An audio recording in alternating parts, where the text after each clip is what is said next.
Hello YouTube and welcome to this brand new channel, Dire Strats Gaming. I am your host and the voice behind Dire Strats. My name is Tatervious. You can just call me Tater, that's fine. Most of my friends do, but I am technically Knight Tatervious of the Roman Empire, at least when it goes to this game, Anno 117 Pax Romana. On my channel, this is my first ever YouTube video, by the way. So if you found me, welcome. I am really happy to have you viewing. I hope you enjoy what you see here. So the types of games I like to play generally are strategy, city building, anything that allows for some creativity, but is also impacted by an overall strategy that kind of compounds on itself based on when you started it. If you started in the early game and how that starts to play out in the late game. If you're new to the Anno series, it is very much a game where city building is at the forefront, but also there is a strategy element there. The more you understand how your empire works and the more optimized trade is in your empire, the better you're going to be at it. So I thought for our very first video here on the channel that we would just do a nice easy game of Anno 117. I am pretty new to this game as well. I am not new to the Anno series in general. I started with the most recent entry before this, Anno 1800, which I liked a lot. I probably put, I think probably 800 hours on my Steam account into that one, and that was kind of my introduction into the Anno series, and that's where I found out, hey, this really scratches an itch for me. It's about supply chain management. It's about efficiency. It's about strategy. It can also be very relaxing and calming to play this game. It's very pretty, so to speak. So Anno is something I'm into. I hope you're into it too, and that's why you found this channel. And this is going to be kind of a little bit of a beginner guide as well. I'm only 3 games into Anno 117. I've done the campaign, and I've done one endless game, and I've started another one. But we're going to start a brand new one today, and it's going to be peaceful in nature, I would say. We're going to set this up in a manner that would be beginner friendly, that people would find approachable if they're doing their first endless game on Anno 117. Not too much conflict, but we're going to keep a few elements in, just so you can see the way I play the game. Maybe you can pick up a few things from my strategy, but that's enough chit chat for now. Let's hop in and let's set up a game, which is actually one of the most important parts of the game. So we're going to click on new game and we're going to choose an endless game. And first thing we need to do is choose our avatar. The only 2 avatars that won't confuse you in this game are the 2 default characters, Marcia and Marcus. If you pick any of the other ones, you're going to encounter them in the game world, and there are going to be times where you're in a conversation window with these people, and it looks like you're having a conversation with yourself. So for now, just for the sake of little confusion, we're going to go with Marcus.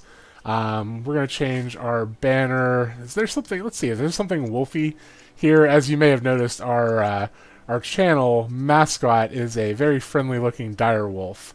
There is nothing really wolfy, is there? That's okay. We are going to go with, since this is going to be a peaceful playthrough, not too combative, we'll just go with this simple bird symbol here, and we're going to go with Roman red for our official color. So that makes the most sense. And for the first game, we're just going to go with a little Roman theme, but we're going to put my name in here so everybody can get used to it.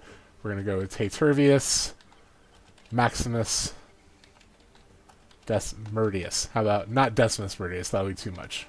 But I do love the movie Gladiator. Oh no, I can't write all that. So we'll just be Tatervious Maximus. That'll be fine. 100% fine.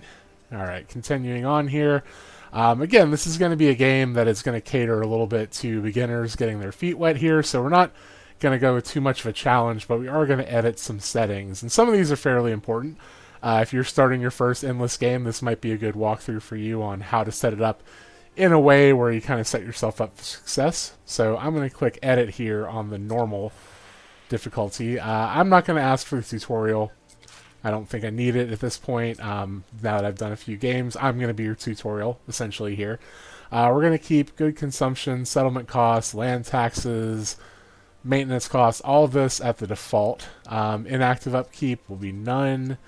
construction cost, refunds full. This is all pretty easy settings. This is a great way to get yourself set up in Anno. Yes, we're absolutely going to do building relocation. We're going to be moving stuff all over the place. Incidents. Yeah, again, we're going to focus on the city building here. Incident protection. This is one thing that I do like to change. If you have a city where you have made, let's say you have really focused on keeping everybody healthy, and the value of the health metric in your city is above 1,000.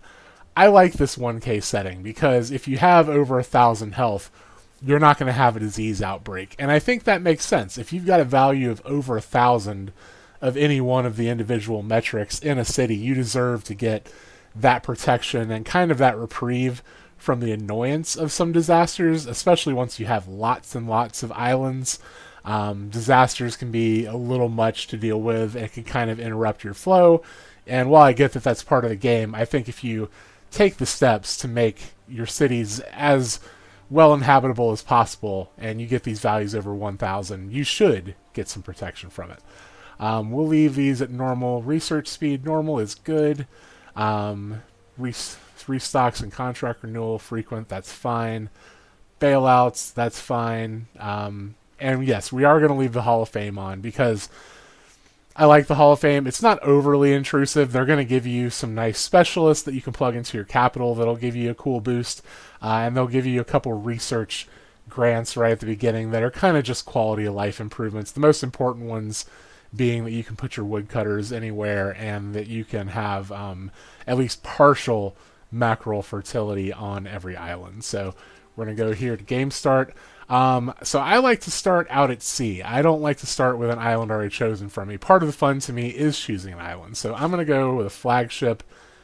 Actually, I'm going to go with a war fleet. So you're going to get 2 military vessels and your flagship. Nothing crazy, but something to be able to move around and check things out. Starting island is going to be deactivated because, again, I like to be at sea and choose my island. We're going to leave everything else on plenty. And one thing I am going to do for this game, so I'm not spending a ton of time stamping out the fog of war, we're just going to go ahead and have the map revealed so we can see everything and talk about everything and where everything is at. So that is how we're going to do that.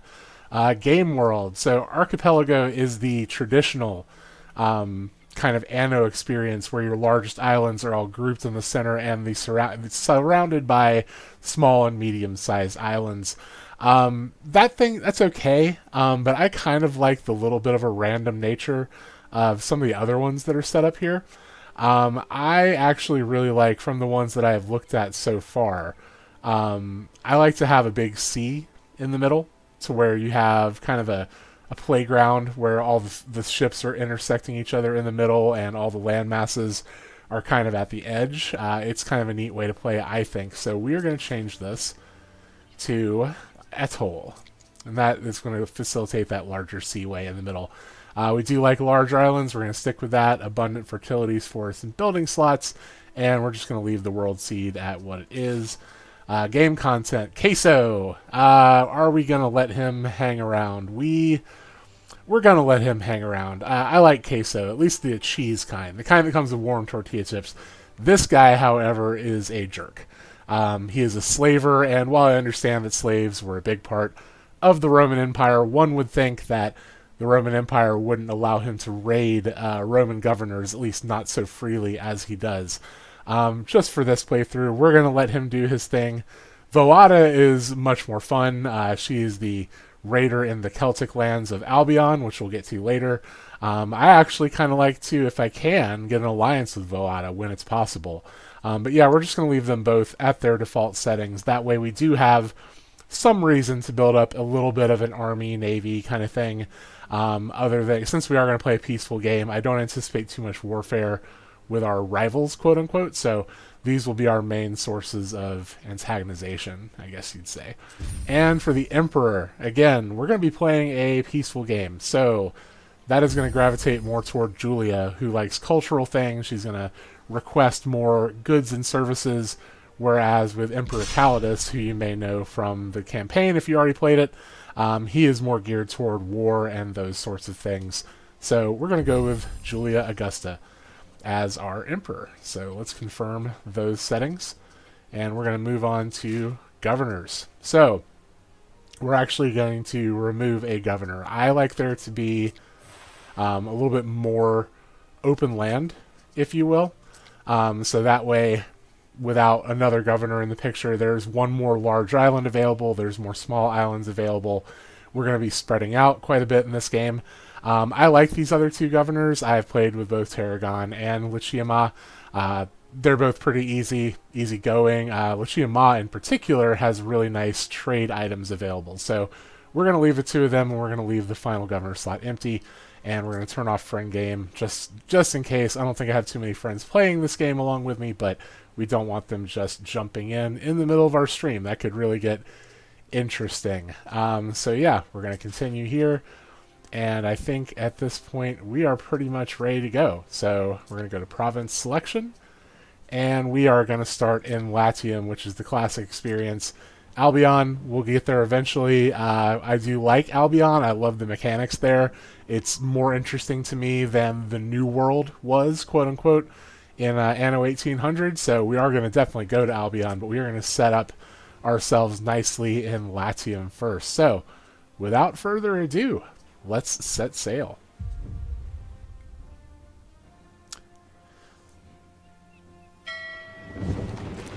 And we are ready. Little opening cinematic here. I guess we'll watch it. Empire's beating heart. A beacon of power, decadence, the arrogance of man. Then fiery Augustus gave voice to the gods' anger, obliterating our mortal follies. In among the ash lay a chance for humility, for change. Yet we mortals are fickle. Hubris rises in us again, and in new dawn's light, the question remains: can we build a better world, or are our past sins destined to repeat? She's right. Can we build a better world, or are our past sins destined to repeat? Well, we're going to go for a peaceful playthrough here, so hopefully our past sins aren't going to repeat. I'm going to pause it here just so we can get a lay of the land. So as we said before, starting out at sea, it looks like our rivals have already kind of ventured off in some various directions. That's fine. I think we'll still be able to settle whichever island we want without running too afoul of any of them. So let's see what we've got here. We have an interesting setup here. There's one island that kind of sticks out into the middle of things. It's not a very big island, but it is an island that I think will be strategically important at some point, because it does have a lot of tier 2 resources on it. We've got lavender, resin, olives, we've got a source of sturgeon, even though there's not that many river slots to take advantage of it, plus there's iron and gold. So this will definitely be a nice place to set up a feeder island for the capital. But let's take a look at what looks like the large islands that we have access to. We'll start with this one. While this isn't a super large island, it does have some nice fertilities. You've got mackerel. Mackerel is one that I'm not a huge fan of, because we have that item from the Hall of Fame that gives us 50% fertility on any island, and I'm not super keen on the layout of this island, although I do like the other fertilities that it has. It's a little bit scattered. Again, this would make another good feeder island for a different capital city. Okay. This could be a target for us. This isn't technically a large island. We've got 10 river slots. We've got some mountain slots, but what I really like here is the selection of fertilities this place is given, and there is plenty of buildable space here. It's not like we couldn't set up a capital here with relative ease. So here's what I like about this island, and this is kind of a tip, I guess I would say, for newer players. First things first, it's got iron, which means we'll be able to build our weaponry and everything here on the island. We can defend ourselves. The other mountain slot items like marble and gold and minerals and those sorts of things, that is, in my opinion, something better left to other islands. This particular island does have some key things that I really like. The first of which is that it has the combination of flax and snail fertility. That's going to be really important for togas. That's going to be really important for some patrician items later in the game.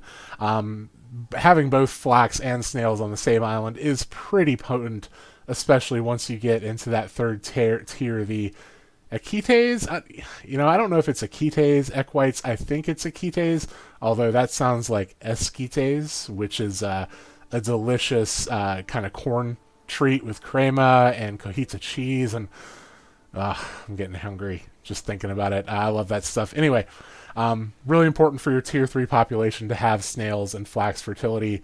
Oysters are fantastic for the patricians because they're going to want caviar on their oysters. We don't have sturgeon on this island, but again, I think that's something easily brought in from other places.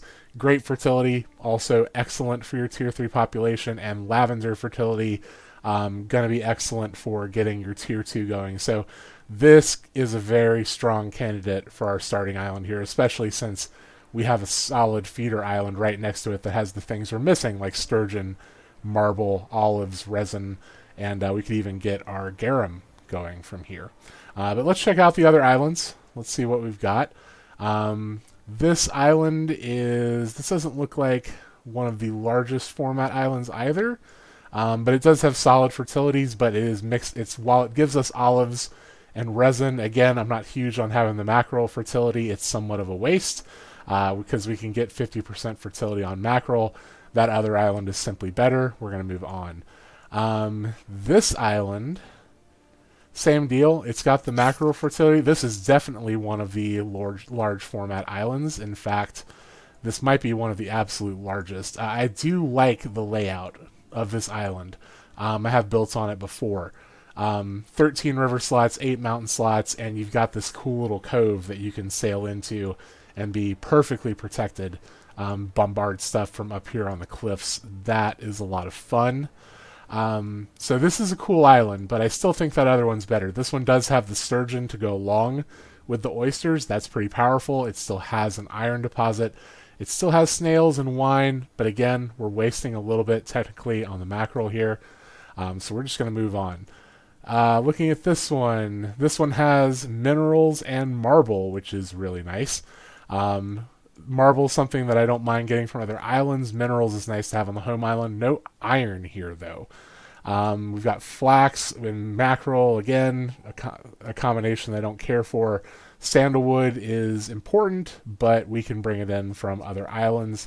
I'm still gravitating toward that first island choice. We're going to speed things up here so we don't waste too much time analyzing everything, but I like to give you a feel for what we're looking for here.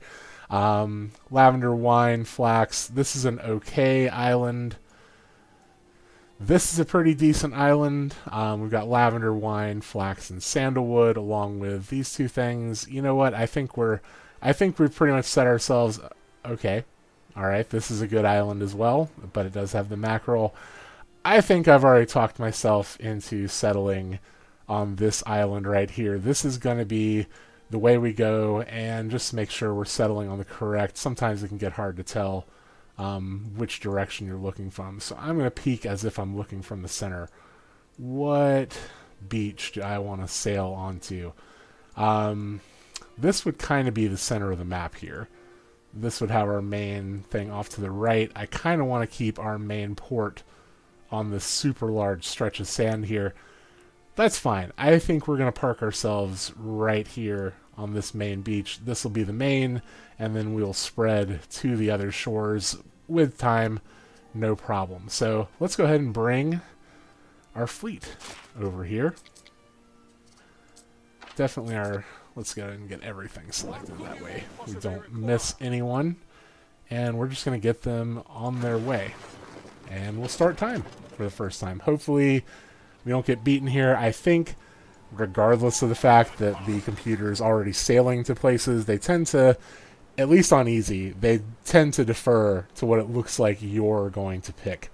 I do see a green triangle following me on the map, but it looks like we're going to win the race regardless. I'm going to go ahead and select our flagship. Our flagship is going to sail right there, and as soon as we see the outline to open up our trading post, we're going to do it. And that way we have settled our capital, y'all. That'll be fun. We've got everybody introducing themselves, but first we're going to settle, going to pause, and we're going to build our trading post. Awesome. We're here, and we have got an island named Bonanonia. That's fine and all. I kind of like to rename my island because eventually you'll have a lot of islands and you can start to forget which one's which. I actually like to name my island Capitus for the capital, and it gives a little bit of Roman flavor. So Capitus Island, all good to go. We have settled. We're here, y'all. We'll let our rivals say hello real quick. No reason not to be respectful. Let's not be weird about this. Again, with Lucia Ma, she's awesome. Let's extend her a polite greeting. She is going to be very active in diplomacy, whereas Tarragon, he mostly just sits back and chills. He's old. He's already seen it all. He doesn't see much reason to start stuff. Don't start nothing, won't be nothing with Tarragon. Dana, of course, is the Empress's daughter, and she is our main contact here on the island. Let's see what we've got on the map. We didn't really look at this earlier. The Empress is to our north. She is convenient for us. That is good. All the way to the south, we've got Valeria. She is, in my opinion, not quite as important as proximity to the Empress, at least early on, so that's fine that she's down there. And it looks like this will eventually be our pirate isle. So we are a little bit close to Queso. We may have some issues with him. That is totally fine. We can handle ourselves. All right. So now to talk about our first island and what our plan is going to be. We have this nice open area to get set up in. That's going to be great. We're going to get some woodcutters very near to the beach. Hello, Queso. Yeah. We're not a huge fan of you, but we'll still extend a polite greeting. Whatever. So the first thing I like to think about when I'm setting up my islands is, where is my aqueduct going to come from? Aqueducts, of course, have to flow downhill, and our terrain here is not crazy mountainous. We definitely have some mountains and some high low points, but it looks to me like this is going to be our ideal place to set up at least our first aqueduct from. And that's going to flow, that can flow this way, that can flow this way. It can flow in all directions. We can really maximize the water consumption from this point. And if we need more water, we can just link with this one and double feed it. So this is actually a really good island layout. I like this one. So these will be our aqueducts, and we're going to have our town kind of set up here. But first things first, we need to get wood going. And my philosophy is, don't be stingy with your construction materials, okay? Have plenty of wood ready and available. So, thanks to the Hall of Fame, we do not have to place these where there's already a forest, so we can kind of give them a little bit of a mashup. We need to make sure they have full fertility available, but we don't have to go crazy. So we're going to put one there. We're going to make sure he has some space. Put one here. And we're going to do a third one, which is more than a lot of people would do, but I like to make sure I have plenty of lumber to cut in the beginning. We're going to go ahead and run a road off to them, at least in their direction. That's going to be a little close to the coast. We'll have to move it up just a little bit. Alright, sweet. And we're going to connect you, and we're going to connect you, and connect you. And now we're going to put your sawmills in. Like to keep those close as long as we don't ruin their fertilities. That's good. That's good. And you're good. Perfect. Well done. We're just going to make sure we still have more than 80 at every spot. Kind of get close here, but we are good. Perfect. Wood is flowing. That is important. So now we're going to look at, all right, where do we want to start building our town? So I like to leave a little bit of a beach, kind of a buffer zone there. And that's going to be fine. We're going to run a road straight up here, and we're going to look for the edge of our wood cutting, putting a road straight across there to kind of denote it, and that's going to be our buffer zone from the beach. We're going to fill this in with maybe some farms, probably a shipyard, things like that. We're going to put all that down here, and that will be good. And we're going to start putting our town up in here. Kind of want to keep our governor's mansion central.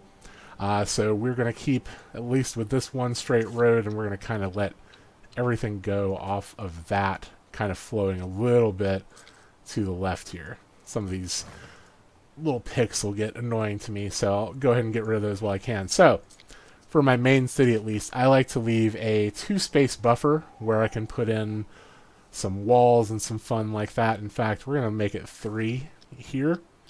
So I'm going to go ahead and run a road across here, run across here, and that's going to kind of be my reminder that this is the wall zone. And from there, we're going to finally start putting in our city. Let's go ahead and put some residences. We're going to keep this blocky for now.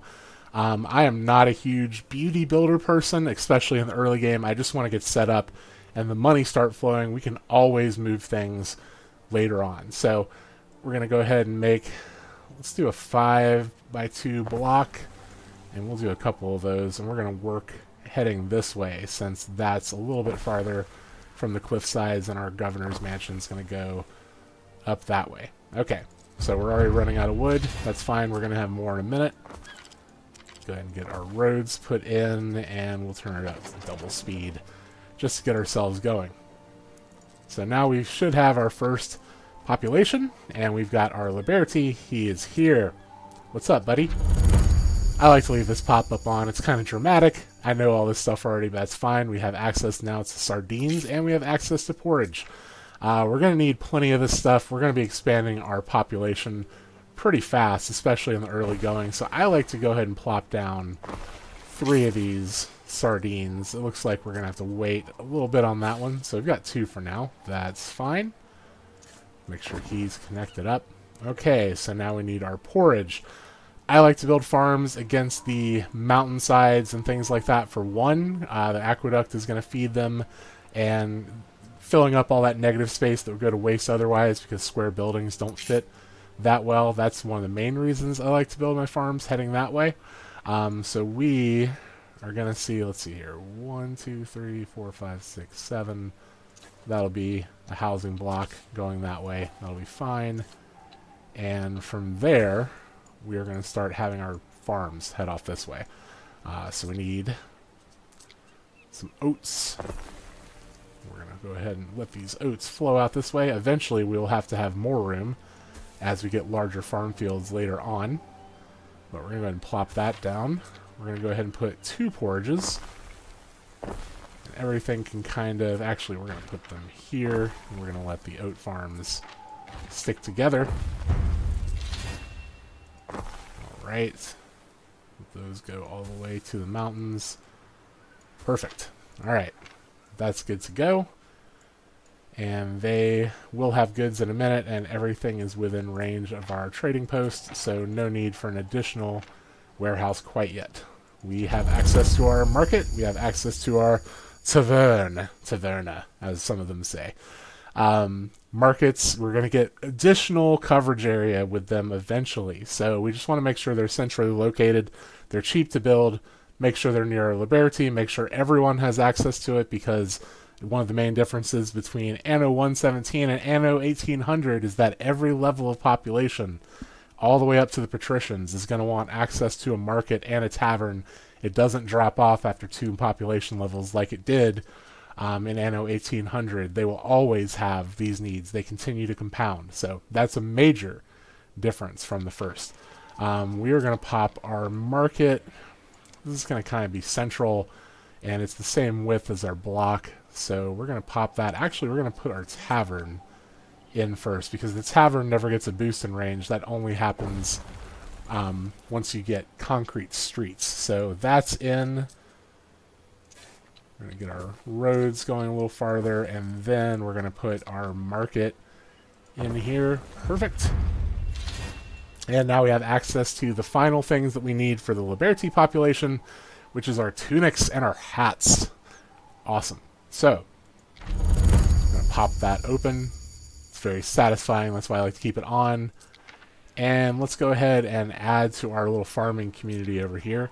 We'll get some hemp. So hemp is 1-to-1 on its fertility, and it does not need as many fields as oats. So again, we're just leaving extra room here for other things later on.